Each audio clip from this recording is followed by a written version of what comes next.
Yeah, NBA STRAYA. Hey, again. We're back. Footy's back. No, it's NBA STRAYA. It's Thursday, February 22. All day. And I'm your host, James Clements. I'm a guy, I don't know, editor of a website. It's called CodeBet. Go find that. You can go check out me on Fox Sports Lab NBA, Fox Sports Lab NFL, all the good stuff, whatever. I'm here in the CodeBet studios, a.k.a. the James Clements Excellence in Podcasting Memorial Studio.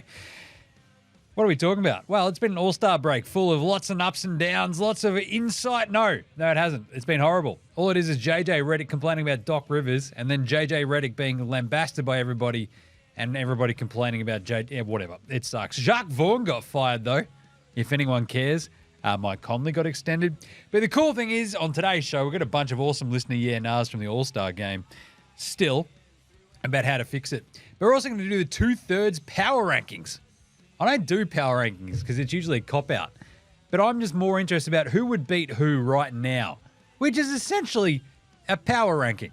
So here we are doing power rankings. But basically, it's who I like the most out of all 30 teams ranked. Is that power? Let's just call it a Jimmy ranking. I don't give a shit. We'll do some yeah-nahs, the Unpopular Opinion of the Day, and Outback Takehouse, where we're serving up a flame grilled take. And we'll preview tomorrow's games because we actually are back with actual games, thank God, tomorrow. So that'll be fun. Won't it? Yes, it will be, Jimmy. Thanks. All right. Let's get into... Oh, we don't have Stats Guy either. I didn't even think about really bringing him in, but I've got Homie over there, producer, and he's just grinning away, and I'm like, he's going to cop this one. So I don't have my little offside of Stats Boy today, but that's all right. He's got 2 shows to tape after this one. So without further ado, let's get into it. Episode 1038 of NBA STRAYA. Let's go.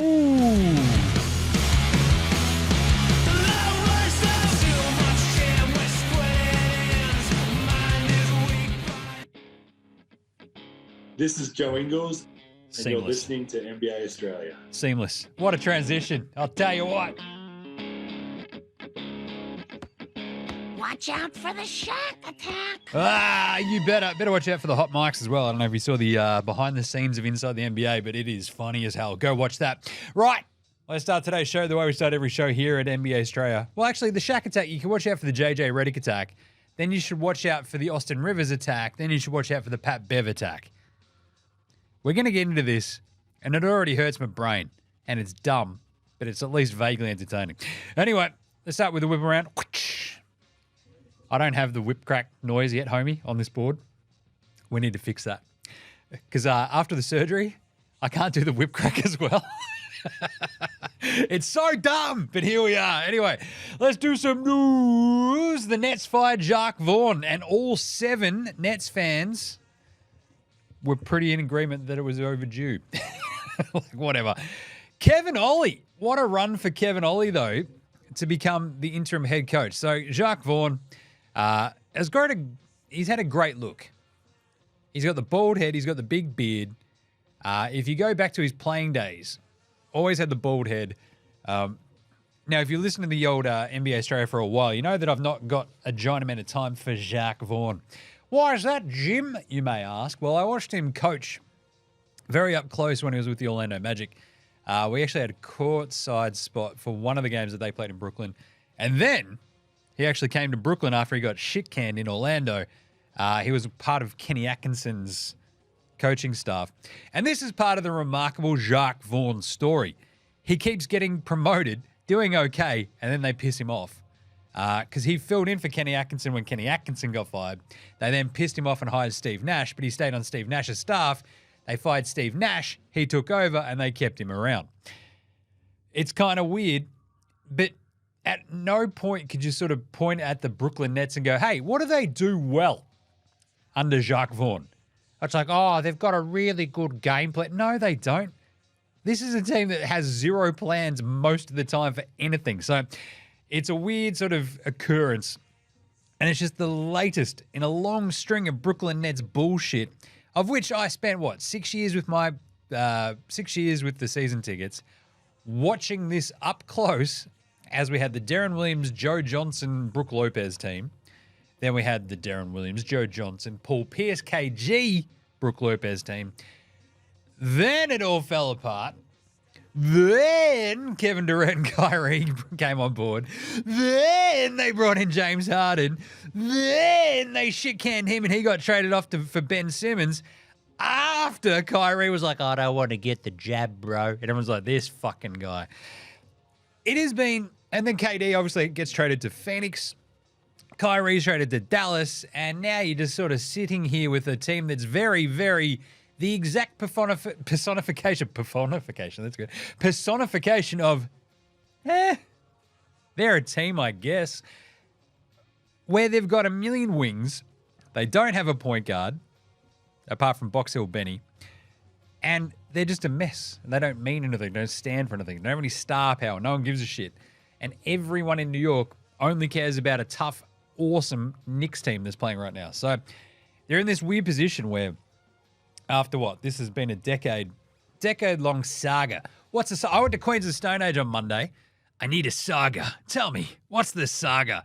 Well, this saga has been one of a team that should have been the Swamp Dragons in New Jersey, moves to Brooklyn instead, hooks up with Jay-Z, looks cool as fuck, gets really old really quickly, trades away a bunch of dumb draft picks like the Gerald Wallace pick. You might remember that one back in, Diggity 2. And that was the Dame Lillard pick. Great job, everybody, but Brooklyn. Because Billy King's like, we only like 3 players in the draft anyway, so fuck it, trade it. And off they did. But 10 years of this absolute dog shit, and no one cares because they've still got no fans. They're the second team in the biggest media market in the country, in the USA, and there's like a hardcore group, and they've been there the entire time that I was there. They're still there.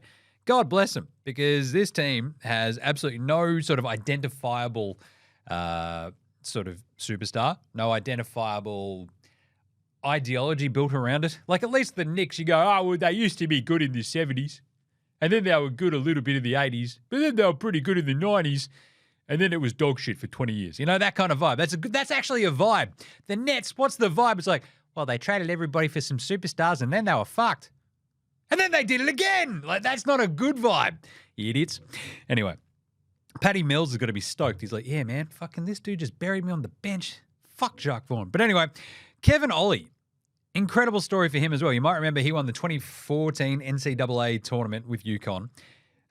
Then was shit, got fired, bounced around, did like the G League Ignite. Everyone's like, this guy looked incredible, could have made an absolute fuck ton of money going to the NBA, stuck with UConn instead, and then got shit canned because he sucked. Now he's the Nets coach. What a world. What a world. Anyway, so pour one out for Jacque Vaughan. Glug, glug, glug. 71-68 as the Nets coach. 0-8 in the playoffs. 0-8. That means 0 wins, homie. 0-8. Not great, Bob. Not great. Amazingly, though, that Jacque Vaughan got a crack at this after being really shit as the Orlando coach as well. He finishes his head coaching career to this point at 129 wins and 226 losses. Like, that is absolutely chaos. So, I don't know. Kevin Ollie, will the Nets change? Probably not. They're still crappy. They're still weirdly balanced. They have no real sort of streamlined idea behind what they do on the court. Maybe if Ben Simmons is healthy, maybe if he works really well with Mikal Bridges, hello, and Cam Johnson, perhaps this could be something. But otherwise, god damn, what a mess. Mike Conley, he got extended. That's good if you're the Wolves. So he got extended for like 2 years. It's an extra like $22 million or something, which is good coin for an old point guard. You'll pay that. But it also means that the Wolves like salary cap for next year, not this year, next year is already like over 180. Like they're already basically hitting like that, what is it, the luxury tax apron. And then the second apron's right there too. So it's a very small market team going, oh, God, this is going to cost us a lot. And Karl Anthony Towns is like, hey, watch me put up 60 points and we'll lose again. It's like, great. This is what we're paying all that money for. Fan-bloody-tastic. But either way, look, it's very smart by the Wolves because they need that organizer. As soon as Mike Conley arrived last year, guess what? The Wolves were good. Simple as that. So away they go. Happy bloody days, mate. Happy bloody days. So Conley, I love this because the Wolves, I'm going to do these power rankings in a second, right? But the way they play, if they didn't have him, they'd be fucked. So great job by the Wolves. slot that away on the cheap. The weirdest problem is going to be when the rubber hits the road like next year, right? Like if they don't make the Western Conference Finals this year, if they aren't, halfway through next season, like again, they're currently 39-16. If they're not even better than that this time next year, they're going to have to like go, fuck, what do we do? Who do we trade? It's going to be somebody. So, because even if you look at those, basically the Wolves roster, and it's not great, right? Because you've got this weird sort of balance between Cat, and then you've got obviously Rudy Gobert, Zestavo, and you got Ant-Man coming in with his number one pick extension down the pike. He's already at 13 mil, Ant-Man, because of the number one pick vibes. But if you look at the rest of them, it's like dudes like Naz Reid on the really, really nice, affordable contract of like, $12 million. But you're then paying $41 million for a giant Frenchman. Great job. $36 million to a dude who can score 62 points while your team loses. Incredible. And then you got Mike Conley taking a bit of a haircut next year. So the weird one for me is like Jaden McDaniels, stuff like that. What do you do the next year? It's going to get very, very, very, very wobbly, I think, for this Wolves team.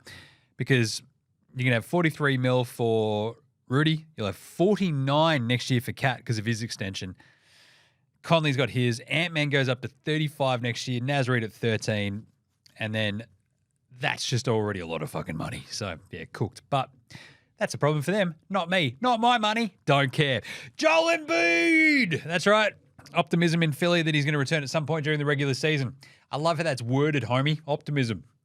I mean, he might. Like, that's optimistic, right? He could. Sure. I mean, I'm not saying he's not. Well, geez, Jim, you're being optimistic. Yes, I am. But basically, it was said yesterday, essentially, it's at least that he could return close enough to the playoffs to get a bit of rhythm hitting into the playoffs, which is cool. And that's exactly what they need. You basically need at least 2 weeks of Embiid being back to get into that sort of rhythm and get back into game shape, get properly sort of acclimatized back to the team. But the Sixers don't want to put any time frame on it until he starts ramping back up from his knee procedure. Procedure, not surgery. Remember that. Procedure. It was surgery. Anyway, but the big stories of the last few days. What happened, Jim? What happened? Oh, it was just a bunch of fucking whinging. Mostly. Shannon Sharp's out there. You've got to be married to be good in the NBA. It's like, what are we talking about now? I don't know if that's how that works, Shannon. It's like, MJ was married. MJ was doing lots of rooting on the side. It's like Larry Bird and Magic was rooting. Magic got AIDS, bro. That didn't come from Cookie. I'm just saying, Shannon. I'm just saying. Anyway, and he's like, LeBron has Savannah. It's like, great. How did Kobe's marriage work out? There's a judge in Colorado who's just sitting there going, fucking. Anyway, but the big stuff, obviously, JJ Redick goes after Doc Rivers. Fantastic. It's about fucking time. Doc Rivers, he has this weird sort of kissed on the dick sort of approach in the media where it's, Doc Rivers, he's a fucking great guy. We love him so much. Just look at Doc, he's so funny. It's like, he's not funny in the fucking least. He's funny in the way a teacher can be funny, right? You go, I fucking love that teacher. He's pretty funny. He's like, and then you listen to him and you're like, he's not funny. He's just not a dickhead, right? That's kind of how it rolls. It's like when you got a funny boss. It's like, well, you're just not firing me, and I'm kind of okay with that. So we're all going to laugh at your shit jokes. You know? That's how it goes. That's the kind of vibe that Doc has. And JJ calls it out and goes, yeah, there's always a fucking excuse with this guy, isn't there? There's always a fucking excuse. We know it. It's always somebody else's fault. And everybody in the NBA is like, yeah, no shit. It's never Doc Rivers' fucking fault. And the fact that Doc Rivers came in and gave this interview about, I don't know how I got this job. Sure, I was the coaching consultant and they fired the coach and then made me the coach. I don't know how it happened. I told him not to do it. We're still looking for the guy who did this. That's the kind of vibe for me. But he then talked about that Memphis game. It was like, it was altitude. We're playing on a back-to-back. It's time zones. It's like he literally had a fucking bingo card of excuses. Tough schedule. We had a Dallas to Utah trip before that. It's like you played Memphis, not the Memphis Grizzlies. You played the Memphis Hustle and fucking lost, Doc. The Memphis Hustle, the G League team. They didn't have any of their NBA players playing. Oh, it was the end of the trip. Oh, our legs are a bit tired. Oh, we'd had a bunch of minutes. Everybody had an STD. I mean, what? That's the bingo card. It's amazing how it's never his fucking fault. So I didn't even want to take over this team until after the All-Star break. He literally said that. He's like, I didn't want to do it. I told him. I told the boss. I don't know why you're doing this. It's like, because you told us to fucking fire Adrian Griffin, you. And he's like, oh, it wouldn't have been me. Now they're 3-7 under Doc and sucked in, dickhead. I love that JJ brought this up and said the trend is always for making excuses. Taking over a team in the middle of the season is hard. It's always an excuse. It's always throwing your team under the bus. There's never accountability with that guy. Bang. Got him. Yes. Say goodnight, because it's exactly true. If it's fucking not, it's not Doc Rivers' fault. It's Ben Simmons' fault. It's like, I don't know. I don't know if Ben's going to be our point guard from here on out. Yeah. Doc always sort of skirts the issue. He'll go into bat for some of his dudes, not for the rest of them. Leave some out to dry. He'll go drive the bus, park it, and go, all right, who wants to back it over this bloke? And everyone's like, oh, you shouldn't do that, Doc. And he goes, check this out. And just fucking rolls right back over them. Never anybody else's fault. The best part is, as I said earlier, right, kissed on the dick by the media. He's got his son out there defending him. Austin Rivers looking like fucking Andrew Tate in a wig out there just going, hey, I don't need to like defend my dad. He's a grown man. It's like, yes. And he also has a very high profile. So shut the fuck up, Austin Rivers, who never achieved shit without his dad doing it for him. He's like, oh yeah, JJ, you owe your entire career to my dad. It's like, fuck off, idiot. JJ's like, yeah, fuck off, idiot. Even Spencer Hawes came in over the top and went, yeah, fuck off, idiot. So it was pretty good. Anyway, the best interaction that came out of that, though, was JJ Redick versus Pat Bev. Pat Bev, absolute, just, as I've said time and time again, if you could just have a junkyard dog that got turned into a person, it's Pat Bev, right? It's like, I don't know what I'm angry about, but I'm always angry. Blah, blah, blah, blah. It's like, all right, buddy, just fucking settle down a bit. He's like, I will never settle down. Come on. We have got a bloke like that at work.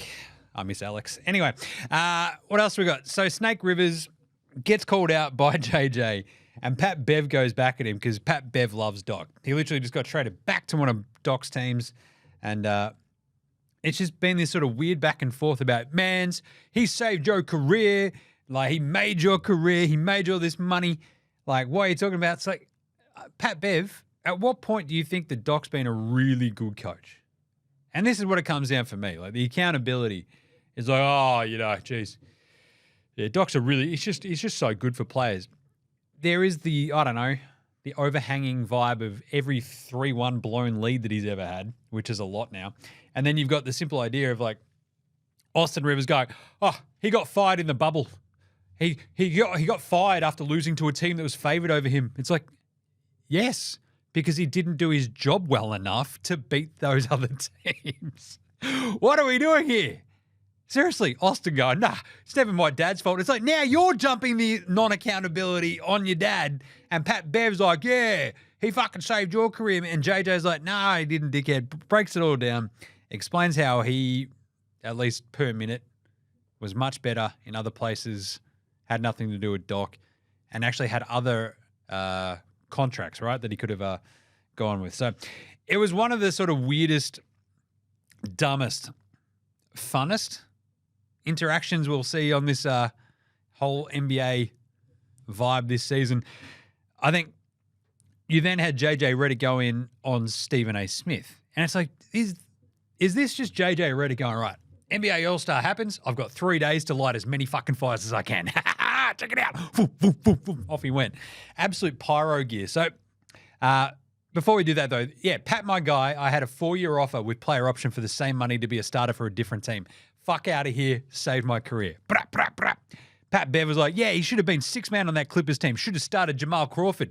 That just shows you how much Pat Bev knows. If you had started Jamal Crawford, do you know how much more torched you would have been on defense? A lot. Because Jamal Crawford was even shitter than JJ fucking Redick. Him with his little alligator arms. Jamal Crawford, length, But then the first time he plays defense, well, the next time that he plays defense, probably against some kid in the Seattle Pro-Am, it'll be the first. Anyway, so you then have the Stephen A, JJ Redick thing, and JJ just goes off today. It's like, Stephen A, it's not the player's job to, educate people on how basketball works. It's like, well, if Stephen A's job is to educate people on how basketball works, then we're all fucked. But JJ goes, I can do a video on my podcast where I break down the last 9 games the Pelicans have used Zion as a primary ball handler and what type of actions they run out of it, blah, blah, blah. 54,000 views on YouTube. But I call out a coach yesterday. That gets tens of millions of engagement. That's the ecosystem we live in. So do fans actually want to be educated or not? No! They want to be entertained, motherfucker. Shut up. JJ, shush. Pat Bev, fucking shush. Stephen A. It was funny. He was like, Stephen A. also had a really good one this week about how, teams that haven't been good in 30 years, like the Knicks, back when he had an afro and his hairline was 2 feet forward from where it is now. It's pretty good. But anyway, Austin Rivers, what a fucking lunatic. What a dipshit. JJ, interesting time to go off, but you did take all the oxygen. I'll pay that. And Doc, what a fucking lunatic. Right, last little bit of news. Dallas, Jalen Brunson in the this is also a big all-star break moment, right? Where it's like, I got a couple of days off. I can go on your podcast. It's like, all right, cool. Jalen Brunson goes on with All the Smoke, Matt Barnes, Steven Jackson, and talks about how the Mavs basically twice rebuffed him with the 4-year, $55 million extension before he started filling in for Luka that year and turned into a bit of a superstar and then priced his way out of it. But that $55 million 4-year deal was rejected twice by Dallas, and then he kind of got ghosted when it hit free agency. And you're like, well, the Mavs really screwed the pooch on that one. It's like, yeah, we all knew that. But it's nice to hear that that's exactly what happened. Right. I think that's all the news. Right? Because it's just else. The rest of the news is essentially JJ Redick said this, Pat Bev said this back, and we're kind of just like, whatever. You've got Kyle Lowry basically being introed in Philly. That's kind of fun. There was the weird report, though, that came out about Julius Randle, and about how he hasn't ruled out surgery. It's like, I'm never going to say never. If it needs surgery, it needs surgery. It's like, I don't want that if I'm a Knicks fan. You kind of need Julius Randle out there and actually healthy. So, right.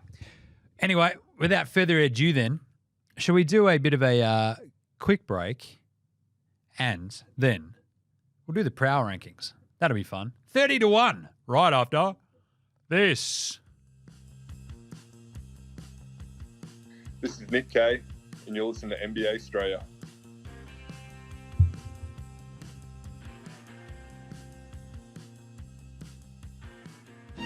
Just my best mate, Nick Kay. I don't know if you've caught up with Nick of late, living his best life. They took the squid out on the boat, hanging out in paradise. Him and the missus and a couple of mates. Love to see that. I should get him on the show again. I think now that the Japanese league might be wrapping up. Anyway, let's do these power rankings. Who is playing better right now is essentially where we've gone with this, right? It's a combination of the power rankings, who would beat who, the best teams right now. 30-1, let's do it. Number 30, they're the worst. That's how this works. Portland, God, they're bad. Geez, Jim, are they even worse than like Detroit and Washington? It's a hard question, but yes. They just got absolutely shit bumped. They got straight killed by the Wolves. Back-to-back games, lost to the Pelicans in an absolute gouge your eyes out game just before that. But they also lost to the Pistons before that game. That's how bad they're playing right now. It's weird because they've still got like a shit ton of talent. They've got the Great Barrier Reef, Duop Reef. They've got Aussie Matty T, Matisse Tybal. They've got most of their sort of like dudes in and around that team. They just sort of can't get all of them playing at once. You know, Malcolm Brogdon's sort of been in and out. Scoot Henderson's been in and out. Anthony Penny-Simons. Jeremy Grant has got to be the happiest dude in the NBA right now. Absolutely zero fucking scrutiny. Getting paid a shit ton of money. Doesn't have to win. Just gets to put up fucking... He's getting paid just to work out at this point and play like a fun game. He has got the best job in the world. No one cares what Jeremy Grant does or does not do. It's incredible. Zero pressure. Amazing. 29, the Detroit basketball Pistons. That's right. They showed some signs of life for a little bit there, and then they really just look 3-7 their last 10. That's great for a team that's won 8 games all season.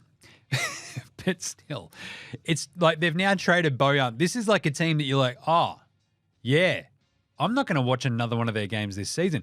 Whereas Portland, there's at least a couple of interesting aspects about them, but they're playing worse than the Detroit Pistons. Like, Detroit got fucking smashed the other day, but had a couple of little moments there. So I'm going to put them just above Portland. And then above, look, the Pistons without Bojan, without Burks, it's just the Jaden Ivey, Kay Cunningham, Jalen Duren show, right? And that's fine by me. Get Orsar Thompson out there as well. But at 29, we'll go Detroit. 8-36, it's fucking brutal.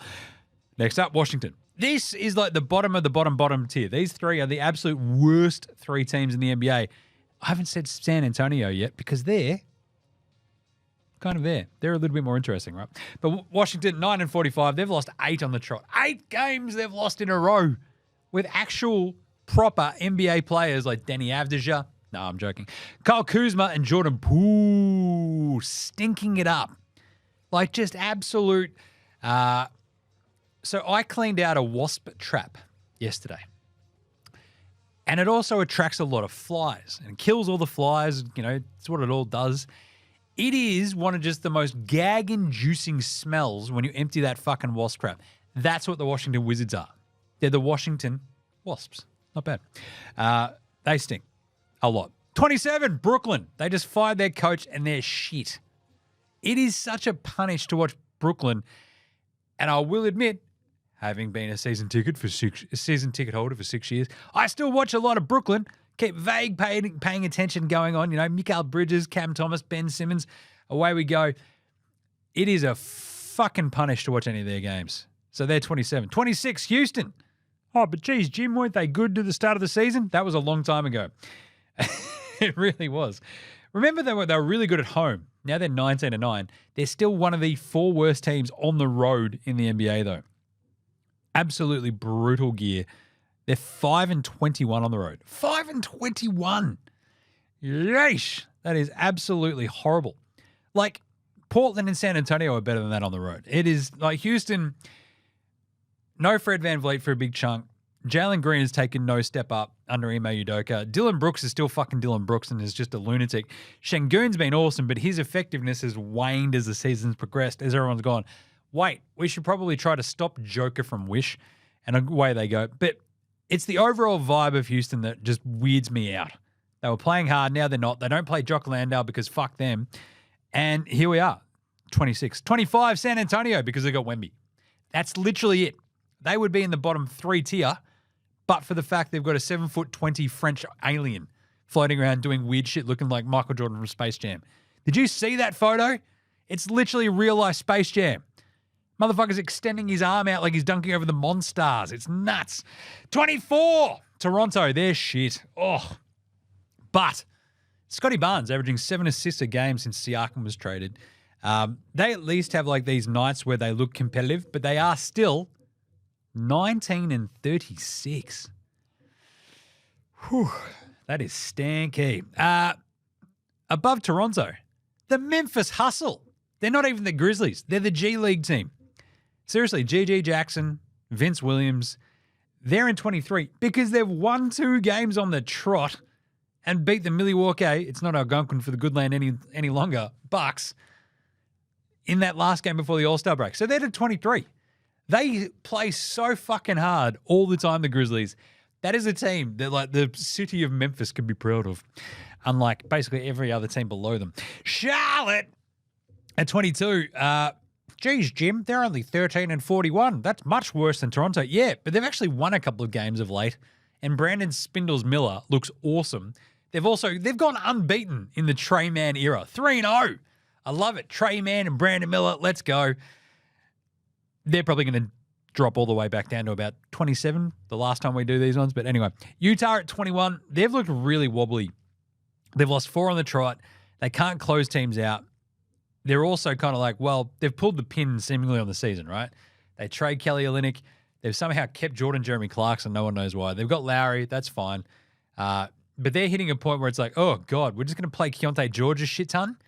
Guys, it's going to get a bit wobbly here and there. He's pretty fun. He's pretty good. Look at him go. But defensively, we're going to be all over the shop. So Utah, this is almost by design that they're going to be in the 21 spot because it is pretty brutal. 20. Your 1, 2, 3, 5, Sixers. That's right. The Philadelphia 76ers losing that game to Miami just before All-Star was the biggest kick in the dick you could ever imagine if you're a Sixers fan. Geez, Jim, having them below the other teams is a bit tough, bro. It's like, nah. Have you watched Philly without Joel Embiid? Even without Tobias Harris? Hey, boss. And Tyrese Maxey. Like, Tobias Harris. Like, this is the Tobias Harris time, right? Getting paid $35 million. Your superstar goes out. It's all right, boys, I got this. He goes, oh, no. Oh, my ankle's sore. I'm not going to play because then everyone will realize that I'm not doing fucking anything ever. At least Tyrese Maxey's going, fuck it, I'll score 50. Tobias Harris is like, I'm going to take a sickie. RDO, motherfucker, ADR. Do I get a flexi day? And it's like, Tobias, no. This is the NBA. You don't get a fucking flexi day. He's like, nah, I reckon I've got 2 of them banked up from last financial year. Anyway, Chicago at 19. They have been playing a very fun brand of basketball, which is something I would not say about Chicago usually, but it's all because of Kobe White. I love him. You know that. They're 26 and 29 though. That's the thing. They're 5-5 in their last 10. So they play these games. They play games pretty tough, but they're very inconsistent. Kobe is very cool. They'll still lose games, but they'll sort of at least, they're showing signs of at least a bit of pride. So that's why I've got them above Philly, because the arse is completely fallen out of that Philly team. 18, Atlanta. They've been pretty good of late too. Like randomly, they had these sort of moments where they've gone, well, we've got Trey back. Does this mean we're good? And everyone's like, oh, shit, maybe. And then, I don't know, they beat the Rockets, they beat the Sixers, and then they lost to the fucking Hornets before the break because they rested everybody. And they lost an awesome, crazy chaos game to the Chicago Bulls. But I think I've got Atlanta above the Bulls because Trey will come back from All-Star break where he's like shredded, kicked some ass, took some names. And I wouldn't be surprised if Atlanta, now that the trade deadline's passed, DeJounte Murray, Trae Young, they're all together, they're hanging out. I think they might go on a hint of a run. Just keep that in mind. So that's why I've got them ahead of Chicago, because I think Atlanta can make a little bit more noise than the Bulls can. Above that, this is just the Eastern Conference shit teams tier, apparently, because 17 is Orlando. They're not shit. Don't get me wrong. They're in the 8th seed at the moment. They're 30 and 25. I fucking love the Orlando Magic. But there's still just something missing a little bit. And it's the sort of same thing where you look at this team and go, trade deadline went past. Feels like you've got a lot of dudes that none of them are a real proper point guard. Just saying, boys, just saying. So I feel like Orlando missed a trick at least a little bit to maybe pull off a DeJounte Murray trade or something like that. Maybe even Spencer Dinwiddie for Orlando. Like, how do you not get in the Spencer Dinwiddie sweepstakes? The worst sweepstakes ever. But he was right there. I feel like that's a missed trick. So I'm a little bit wonkier on Orlando, but their defense has been fantastic at times this year. Paolo could take another step in the last third of this season. Should be pretty fun. Sacramento. I've got them. 16 at Indy. Ooh, I had these ones basically neck and neck. Indiana Pacers, Sacramento Kings. They've basically got the same record. Kings are 31 and 23. Pacers are 31 and 25. We'll put Indy at 16. There we go. They come off an all-star break where they host. Tyrese Halliburton, Miles Turner, Benny Mathurin, absolutely shred all-star break. Benny Mathurin wins MVP the Rising Stars. Tyrese Halliburton makes it through to that bullshit, dumb fucking tiebreak in the three-point comp. But they also won the skills challenge, a.k.a. the redheaded stepchild of All-Star. Either way, they won all that. Can they take that into the last third of the season? No.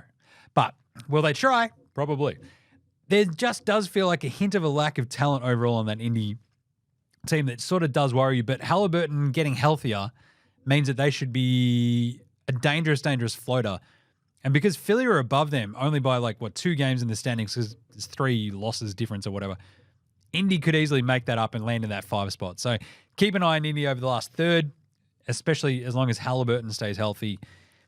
they just lack that one extra dude. And now that they've traded Buddy Hield, they've got Siakam, they've got Halliburton. I'm like, ooh, can Mathurin be that dude? That's all I want to see. So let's see. 15, Sacramento. That's right. We've got the Souvlaki King. Oh, yeah, I'll have the combination meat. Thanks, tomatoes. Bit of extra tomato. Yeah, garlic sauce. Yeah, chili. Yeah, thanks, mate. Darren Fox, the Souvlaki King, this Kings team, they're exactly where they were last year. That worries me. And they've gone 5-5 over the last 10. This is another team where you're like, it's good that they didn't make a trade because the Sacramento Kings of old would have panicked, shit down their leg, go, we need to make a trade, oh fuck, and then just completely screwed the pooch. But this is also a time and a team that they're like, well, we've got Kevin Huerter. It's like, oh, I feel like they should have made a bit of a trade there. They did beat the Nuggets in that awesome game just before the All-Star break, so they can stay 15.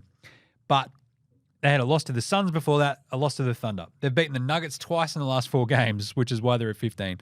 But they had that loss to the Pistons, which was just inexcusable. They lost to the Cavs. When they go on the road, it feels like they lose complete and utter fucking focus out of nowhere.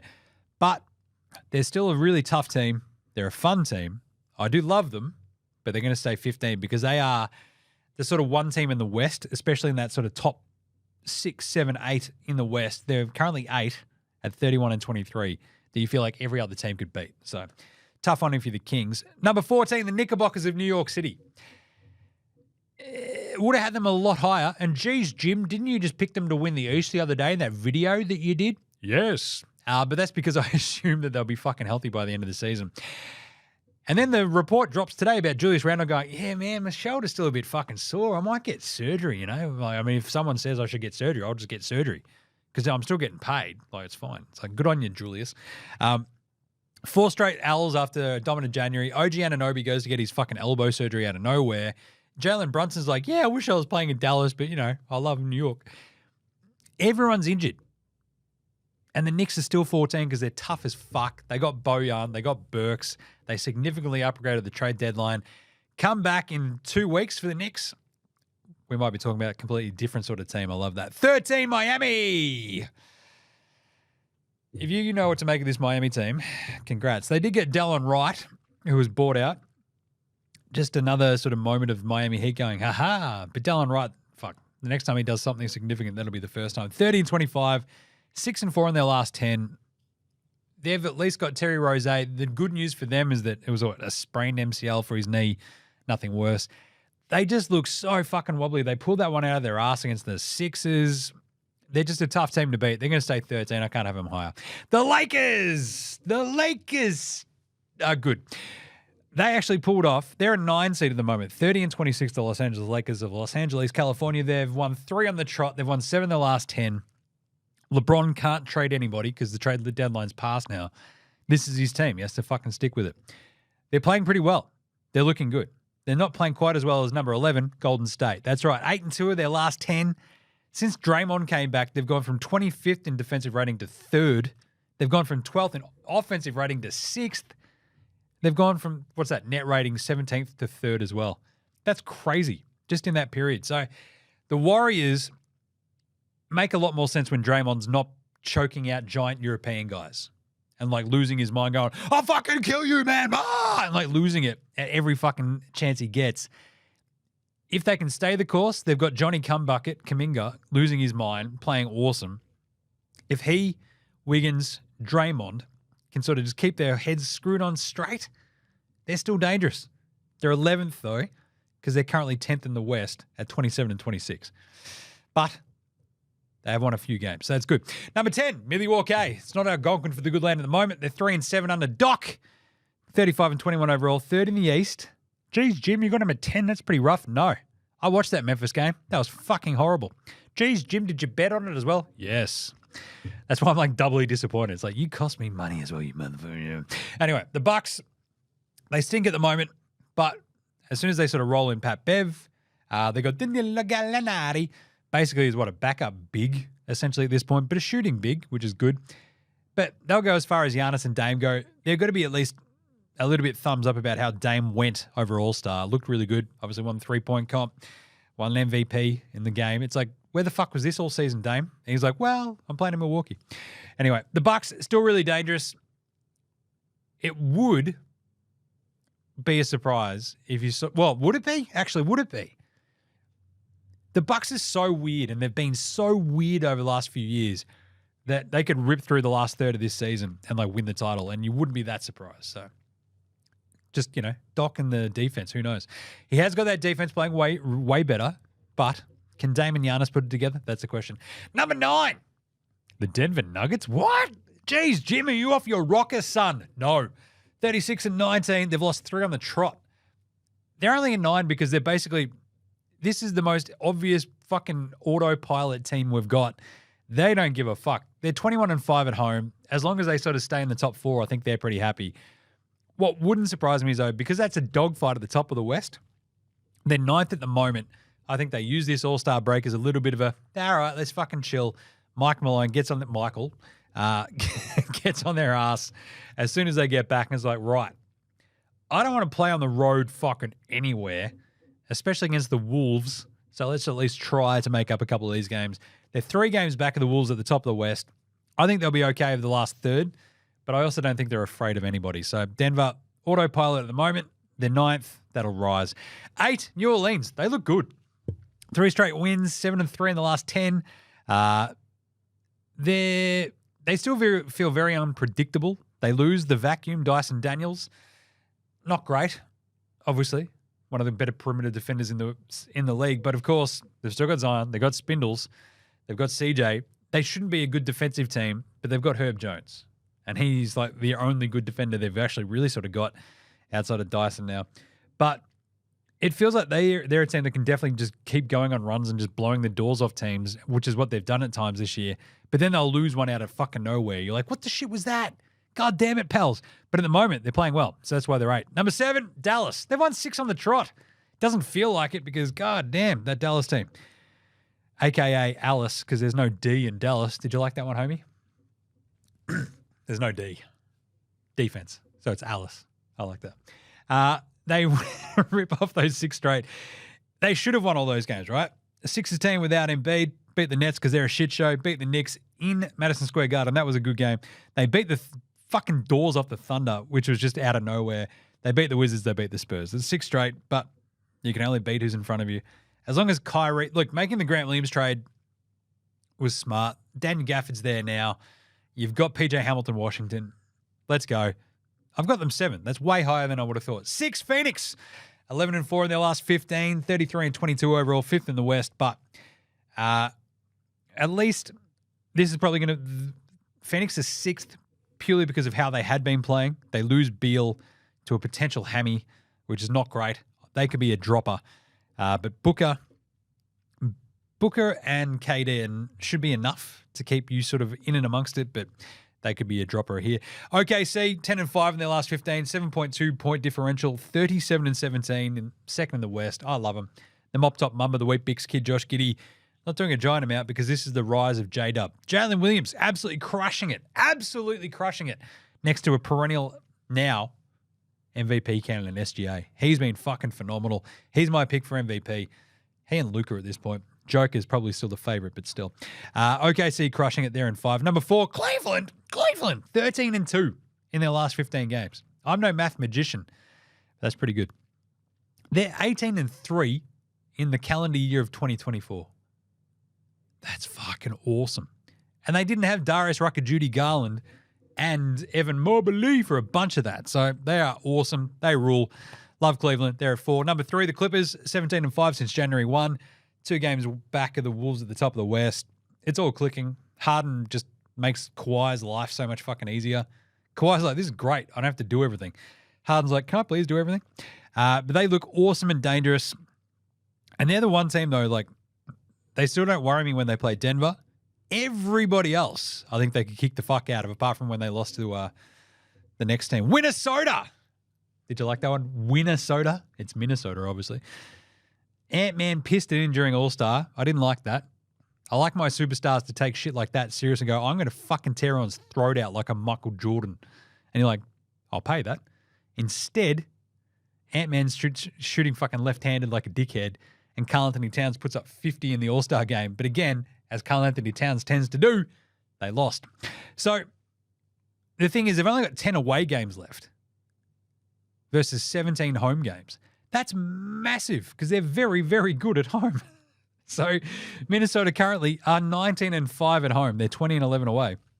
So they've got a 7-game difference between home and away games. So they could easily end up as your 1 seed. And then finally, number 1, the team kicking the fuck out of everybody else is Boston. God damn it, 43-12, 26-3 at home. Not quite undefeated, but still, they've won 6 on the trot. They're the clear favorite.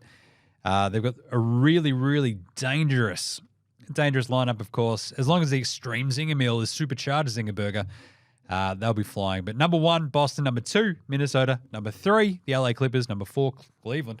5, OKC. 6, Phoenix. 7, Dallas. New Orleans. Denver. Milwaukee. Round out the top 10. Then you got Golden State, the Lakers. Amazingly, because they're in the 9 and 10 spots in the West. We've got them 11 and 12. Miami, the Knicks. Sacramento at 15. 16, Indy. Orlando, Atlanta, Chicago. Philly at 20.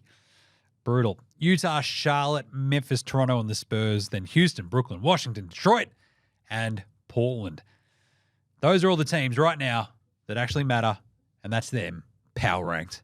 All right, we'll do some quick yeah-nahs right after this.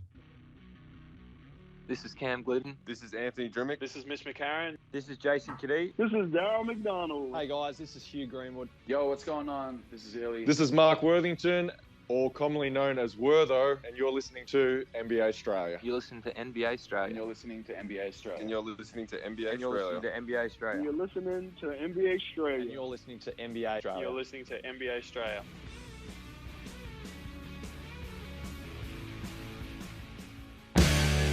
All right, let's do some yeah-nahs, some listening yeah-nahs, and then we'll do some previews, and that'll be it for today. These are brought to you by the NBA Australia shop. Get your merch. NBAaustralia.com/shop. Get a hoodie. Get a t-shirt. I'm wearing one right now. You can see it. This is a bit of an old one, but it's all right. They are still very, very comfortable. It's ridiculous. Either way, get a stubby holder. Get a coffee mug. There's only a couple of those left, so you better get on it. NBAaustralia.com/shop, or just click through on the socials, and away we go. Right, let's do some yeah-nahs. Bit of all-star gear in here. Danny Crawford, Danny Sue. Okay, Jimmy, we need more investment in the All-Star weekend from my eyes. A, to play, an All-Star must front $250,000 to play. Winner take the pot. Oh, I love it. I love messing with the money. Let's go. These dudes have heaps of dollars, and to earn a little bit more is nothing. But if they're taking it off their peers, then it will make it really interesting. Think white men can't jump. Yeah, nah, yes. I fucking love the idea. I love what I would like to see, though, is take this one step further, homie. $250,000 to get into the All-Star game, right? So you got 12 dudes. We're going to have, again, no math magician, but you're going over 25 million between, well, not only do you have that, you put it on the side of the court and you can see the cash. And then we're going to hype man up there, just like fucking Kevin Hart or somebody go, "What are you doing, LeBron? What are you doing? That was bullshit. What a horrible shot." Like that sort of stuff, just hyping it up. I fucking love it. And then you'd have someone like Raymond, "I'm going to go to my gun. I'm going to go to my car, get my other gun, and then shoot everybody." It's like, that's fucking great. But still, I love the idea of taking the money off the other guys. That's fucking great one, Dan. B, first to 100, 12-minute quarters, stops the free, easy shots and defense. Must be a must. Anything over 120 points in regular time is not basketball. First to 100 with 12-minute quarters is actually... It's an interesting, like, different approach to the target score. Like, if you're actually limiting the target score, it's like, well, fuck, we actually need to stop those guys from shooting that three. Oh, fuck, defense. That's not a bad idea. Yeah, nah, yeah, I like that. Actually, a very good one. We need either 1 to 2 big charities or players nominate their own charities to bring awareness, and that charity has sponsorship over that player's individual jersey, with NBA guaranteeing some kind of donation for the charity. Do it for the kids. Yeah, nah, yeah. I mean, they sort of do have the charities involved, and they especially did it when they did the target score. Elam should be the Kobe ending. I'll keep saying it until I fucking blew in the face. When they did the quarter by quarter, whoever wins that quarter, like the charity got $250,000. They did try at least a little bit harder than we saw in this one, so I'll stick with that one. And he also adds, "I love the NBA Jam theory of yours. Thank you. It's still one of my better ideas. I don't know how. We've got an LED court. Play on it. Hotspot over there. Oh, shit, that's worth 5 shots. 5 points. Bang, off we go. Turn this motherfucker into NBA Jam. I think he is actually, LED courts with hotspots. I'm not sure who has the rights, but I'd love to hear he's hitting up. He's on fire. Wouldn't mind some pyrotechnics, and if someone could do a quadruple somersault slam, that would be just awesome. Here's the clincher here, homie. I love this. Not only do we have an LED court where you've got hotspots popping up everywhere, but 3 times a quarter, we've got a spot that rises out underneath into the court, and it's actually a little fucking trampoline. So it can be like an NBA Jam dunk. Let's fucking go. Yes, mate. And then you got the light up pyrotechnics around it. Fucking someone loses an eye. That'd be great. Shit. Anyway, that's some good stuff. Do have a couple of other good ones. Lee Tune, LT, good on him. Hey, way to fix All-Star game. Top 4 or 5 players from the stats leaders go into 2 teams. Points, assists, rebounds, blocks, steals. Then we get some defensive-minded guys in there and reward the category leaders. Great job on the pods too. Listen to all. Thanks, Lee. Yes. I actually love the idea of rewarding category leaders because at the end of the season, it's like, all right, you led the league in blocks. It's like, okay, cool. Like, there's no extra rewards there, right? So maybe having that folded into All-Star game, you'd actually have Rudy Gobert out there trying to swat the fuck out of everything. Wemby gets to play as well, that sort of gear. I actually don't mind that because I think we've also had one where it's the simple idea of, the all-defense team and an all-offense team, essentially. So you got the 11 best defenders from the all-defensive team from last year or who's leading this year play the leading scorers. Something like that would be kind of fun too. But I like that one. We've got another really good one too, which I'm going to use for Outback Takehouse just because I fucking love it. But Dan D, just sending one about Jacque Vaughan. The Nets firing Jacque Vaughan. Vaughan is 12 months old and justice for every 12 months too late and justice for every Aussie. Patty Mills died for our sins here. It's like Jacque Vaughan wouldn't play Patty Mills. Guess what? Jacque Vaughan fired. Boom.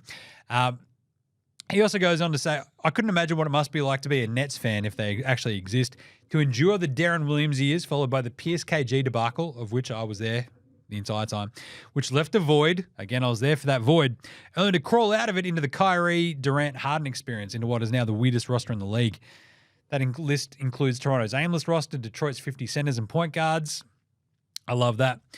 And he did ask, he's like, I think during the All-Star break, we should get an entire pod dedicated to the Nets. An hour of Jimmy Boy ranting is what the people need. I actually thought about this. I'm like, do I need to do an emergency podcast because Jacque Vaughan got fired and I can just sound off on the Nets? No, I just can't be fucked.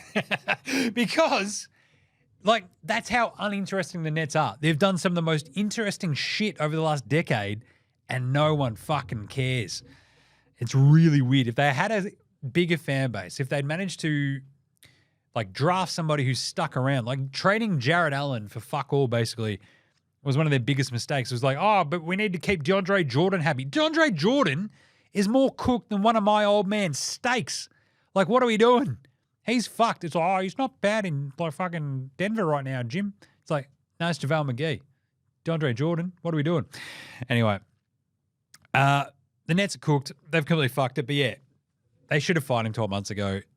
I'm always wary of the interim head coach who outdoes expectation, but it's sort of just basically because he's not the other guy. You know? It's we've latched onto this guy as a team because he's not that guy. And we all fucking hated that guy. It's but what are the schemes? What are the actual sort of approaches you're taking game in, game out? And then last one, Jason Tatum. He was asked about being the face of the NBA. Jim, can he be the face of the NBA? Yeah, nah. There is nothing inspiring about Jason Tatum. He loves his kids. We all fucking love our kids. Some more than others. But he's I feel like it's mine to take. I do feel like if we win a championship, it would be more distinguished and clear. But I understand that I'm in that shortlist for sure. Fucking sure, mate. Settle down. Yeah, I could be the face of the league. He's I don't know. Not many people care about you, Jason Tatum, outside of Boston. I'm just saying. It's weird. Very weird. Unpopular opinion of the day. The entire All-Star break gave us the JJ Redick dunking on everybody, Austin Rivers having a bitch and moan session about people dunking on his dad. Don't be mean to my dad, says son on TV. This is a case to just get rid of the entire All-Star game and the entire All-Star break. Like, it has been that bad the last 3 days. And I'm now, though, just like hitting a point. I'm like, fuck it. How weird could we get if we made the All-Star break a little bit longer? Like, would JJ Redick just be like, you know what? I think Pikachu's a bitch. Like, just like starting like ragging on random stuff. Like, here's my least favorite Pokemon. Charizard had fucking torched that little mouse's fucking head off. It's like, why is JJ Redick sounding off on Pokemon? Like Shannon Sharp just started like, every NBA player who wants to be good should be married. And it's like, all right. What about this player if he's gay? So, well, yeah. Like, get real deep into like some really cool fucking political like arguments. I love that. How weird could we get if we had 2 weeks of an All-Star break? Let's make it longer. All right, and finally, I think we're going to drop for this one, Hobie. I think it's there somewhere. Yes, it is. Let's do it. It's Thursday at Outback. You know what that means? Oh, yeah, 2 for 1 blooming onions. No prick in Australia knows what the fuck this is. Because in Australia, all you use an onion for is basically to chuck it on a barbie, cook it until it's as black as a dead dog's guts, and then chuck it on a saucy, and away you go. But apparently this is some sort of flour? I don't know what the fuck you're all on about. But either way, 2 for 1 blooming onions. Only at Outback. And today's Flame Grilled Take was sent in by our listener, Cam French. He's done a great job. Dear Jim, a.k.a. VP of Common Sense, long-time listener, one-time merch buyer. Brutal. I'm a bucks up. It's pretty basic. How to fix the All-Star game. Just change the basic scoring to fantasy points. That's right, the basic fantasy point system. So essentially blocks, assists, steals, etc. also add to scoring and hopefully, therefore, more defense. I'm a Bucks fan, and I know at least Giannis would go for blocks if this were brought into place. Imagine a giant swat from Giannis or LeBron to close out the game to give him an extra 2 points. And the MVP could be the player with the highest cumulative score over all the stats. It could also engage the audience more by way of tracking players' individual stats to track who's going to get the MVP and other honours potentially like All-Star Defensive Player of the Game. Come on, Mr. Vice President of Common Sense. Let's get this idea into Commissioner ASAP. And if this is already a thing, well, it's awkward. Just forget I said anything. But either way, point system idea. You get points for buckets. They are what they are. 1, 2, 3. Score your points. They're points. Steals, 1 point. Blocks, 2 points. Assist a point. Rebounds a point. Turnovers -1. Only at Outback. I will tell you, I fucking love this. We need a base point, though, for what a team needs to get to in terms of overall points, because obviously we saw in this All-Star game, they took so many three-point shots. It meant there was a fuck ton of rebounds because, the West, I think it was the East took half their shots from 3 overall. There wasn't too many assists either. So I think we need like a base level of like what would be the points, or do we just play out the 12 minutes and just sort of see where we get to? Like, pretty interesting. But either way, I think this is fucking fantastic because it rewards you trying to get a steal, but it should reward you for like steals and blocks, 2 points. Maybe you get a -1 for a missed shot as well. So you're not jacking up a 3 from fucking half court like an idiot. Like that sort of vibe would be fun as hell. Now, you know how I hate maths? Because stats are for nerds, but this is great. I fucking love this idea. Fantasy points, All-Star game. I want to see it like tested out, but I reckon maybe we should test this out in the rookie game next year, and then with an eye to keep it for the All-Star. I like that. I like that a lot. All right, let's do some game previews for tomorrow. Game previews. Game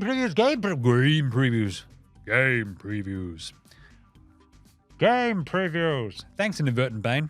Not a problem, Jim. How's it all going? Yeah, not bad. The mouth, as you can tell, I'm talking a lot easier, and I can elucidate a little bit better. Still got a little bit of a lisp because I still got a big fucking thing on the roof of my mouth, but it's not as big as it had been. Right. We are back on deck tomorrow with a huge array of games. We've got Brooklyn at Toronto. The Raptors are 2.5-point favorites against the Nets team that just fired its coach. I'm going Brooklyn here. Plus 2.5. The Raptors aren't much chop. The Nets, dead coach bounce. Kevin Ollie, he's had a couple of days to prepare for this. You know he's going to come out all guns blazing. The rest of the team. This is a fascinating setup. I love it when a coach gets fired around the All-Star break because it means that the rest of that team is playing for its job. The coach is coaching for his job. He's fucking coaching his ass off. He's like, boys, if you want to stick around next year and actually, impress me, impress the next coach, got to play your ass off. So I like Brooklyn plus 2.5 there, especially against the Raptors where it's like Scoob, not a giant amount else, RJ and co, but with RJ carrying an injury before this, who knows what could happen there. I'm going to go the Nets plus 2.5. Indy host the Detroit basketball Pistons. 11.5-point favorites. Indy do have these weird games where they sort of shit the bed a little bit and don't cover like a really big point spread against the likes of just before the break. They only beat the Raps by 2. They lost to the fucking Hornets, but then they beat the Knicks by 14 before that in the Reggie Bowl. The Pistons, though, Ivy was sort of injured just before the break. They're also a bit bad. Pacers at home. Let's go Pacers 11.5. They should kick the fuck out of Detroit, shouldn't they? New York versus the Sixers. A bit of the shine's gone off this one because everyone's injured. The Knicks are 1.5-point underdogs in Philly. Weird setup, though, because you've got Jalen Brunson at least for the Knicks. You don't have too many other dudes. The Sixers, you got Maxey. You got a couple of other guys who are sort of in and out. I don't know if Tobias Harris is back yet, which is a bit of an interesting one. Let's have a look and see if we've got any news on Tobias, the never nude. But the Sixers losing that game before this was really, really... They've lost 5 straight at home now. And you have these moments where, without Embiid, you've got basketball Paul crushing it. Harris looks like he might be back for it, though. Ooh. No Batum, no Covington. Harris day-to-day. Ooh. I might have to go with the tough-playing New York Knickerbockers of New York City, plus 1.5. The Orlando Magic take on the Cleveland Cavaliers in Cleveland. I'm going to go the Cavs, minus 7.5. The Magic play team's tough, but they really tend to struggle to cover on the road, I think. Actually, they did have a really great covering record. I think a lot of it was to do with them at home, though. So let's just take a quick squiz, shall we? Because at least the Magic are really, really fun. And Cleveland's defense, though, over this last fucking stretch, they've won 22 of their last 23 as a favorite. That is fucking good. The Magic on the road are actually very good at covering the line. 18-11 versus Cleveland, who aren't that great at home. All right, I'm flipping it. Piss that off. We're going Orlando, plus 7.5. Going off the numbers there, homie. Going off the numbers, just saying. Phoenix at Dallas. Great matchup. Kyrie, Luka. Kyrie didn't have to do anything at All-Star, which is fun. Phoenix, I don't know, you had Booker and KD out there. I'm going to go Mavericks at home, minus 2.5. Just a little bit more firepower. They've got Gafford. They've got PJ Hamilton, Washington. They've got Greeny. Going to go the Mavs. They could be really set up for an interesting last third of the season too. Boston versus the Bulls in Chicago. Look, I just talked up the Bulls before on the power rankings. They're going to get fucking shit pumped by the Celtics, just saying. Houston, go to the Pelicans. Pelicans are going to kill the Rockets because the Rockets are an absolute goddamn dog's breakfast. Give me the Pelicans minus 6.5. The Rockets just don't have the size to match up with Spindles, Zion. My name is Jonas Valanciunas. Clippers, Thunder. What a game. Clippers out of the All-Star break. Got Kawhi, Paul George, Harden. It feels like everybody on this team used to play for the Thunder, including Russell Westbrook, Harden at one point, remember, and of course, Paul George. I'm going to go the Clippers in OKC, plus 1.5. Underdogs, I just think they're going to come out of All-Star. Little bit of focus here, and if they can keep eking their way up towards the top 1 seed, they'll be fucking pretty happy with that. Washington, Denver. Denver are going to kill the Wizards. It's a 15.5-point spread, though, in Denver. All the Wizards were basically just hanging out in Cancun. Their season might be cooked, though. They might come back and go, yeah, we do not fucking care. Let's go Denver, minus 15.5. I don't like big spreads. Fuck it. We'll go Washington. They might just keep it close. Denver might just sort of like lose focus down the stretch and, end up winning by 14. Charlotte, Utah. Weird game. I'm going to go Charlotte plus 9.5. I talked them up just before. 3-0 in the Trey Man era. Let's keep it alive, boys. Utah looking a little bit wobbly. Lakers, Warriors. What a game. You got these two teams, 9 and 10 in the West. We're going to go the Warriors at home, minus 5.5 over the Lakers. LeBron, probably too full from Taco Tuesday. Watching his son play for USC. I'm going to go the Warriors. Looking good. Draymond, they tried to trade for LeBron. Didn't happen. LeBron then threw everybody on the bus going, fuck, man, I never heard about that. What are you talking about? Because that's how he talks, homie. He's like, what the fuck, man? Hey, what the fuck are you talking about? Did you fucking look at my missus? You're fucking dead, mate. LeBron. Pinpoint fucking.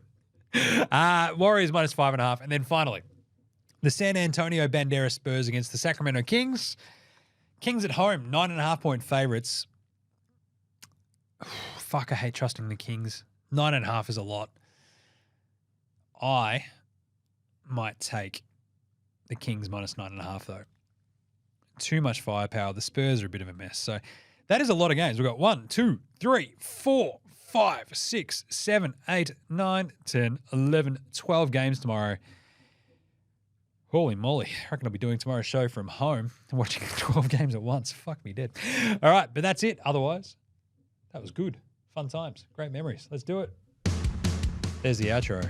Very nice. Tell you what, I missed doing the show. It was a weird couple of days. After Monday's show, then you're sort of like, all right, a couple of days off. What are you doing? It's weird. Either way, back tomorrow, Friday. And in the meantime, make sure you're following NBA Australia on Twitter, Facebook, IG, we're all over the socials. You know that, of course. Check out NFL Australia with myself and Gaz. You can check out the Super Bowl Wrap Show. We will have an off-season show coming up, though, because we've got the draft, combine, all that fun stuff. Free agency. We, of course, have Cricket Today podcast, the Football Today podcast for all your cricket and soccer needs, and some very fun shit that will be dropping tomorrow. So keep your ears out. You'll hear me spruiking it a lot. But rate and review all of those shows, would you? Look, I ask for so little. So little. Just rate and review the fucking show, though, would you? Apple Podcasts, Google Podcasts, Spotify. Follow the YouTube. Go fucking now. Subscribe. This one's on video. We'll do way more video as well the rest of the season. So I got homie over there. He's like, fuck, I hate gym already. I've sat in for one. I'm over it. Either way, it does help out heaps, so get around it. Smash the merch link as well, nbastraya.com/shop or on the socials. Thank you to From Oslo for the intro and outro song, They Rule. Check out their new band. House Hats as well as Joshua De Laurentiis, Fascinator, Gold Mines, Ramshackle Army, Iowa, Sex Jedi, Green, and Dozers. They're all the bands behind all the tunes you hear on this show, so support them on Bandcamp, Facey, Apple Music, Spotify, whatever. NBA Straya supports Australian bands. So should you. All right, no skit to close out today because we've already gone late and homie's already angry at me. So we will catch you tomorrow, dickheads. This is NBA Straya saying look after yourselves, would ya? And later, Hosanna!